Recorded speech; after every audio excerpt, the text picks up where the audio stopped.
Hello guys, it's me April and welcome to another video. For today's vlog, bumili nga pala ako ng taho dyan guys kasi nga kanina pa siya paikot-ikot dito sa lugar namin. Pangalawang beses ko pa lang pala makatikim ng taho guys. Unang tikim ko pala nitong taho ay 5 years ago na. Ayan o, si Ate Gam, bibili din siya. Ayan, sali kita kuya ha. OMG!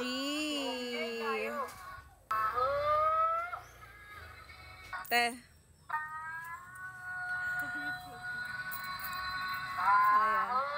Thank you, kuya. Salamat po.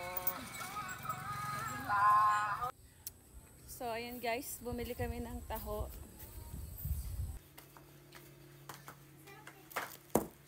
Actually, matagal ko nang inabangan yung taho na yan. Kaso nga lang, sobrang bilis niya.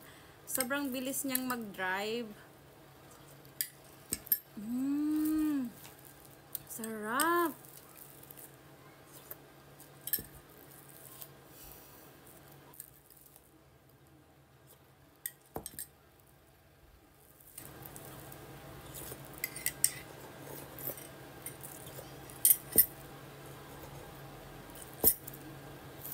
Sobrang sarap ng taho. Or gutom lang talaga ako. Pero sobrang sarap talaga siya, guys.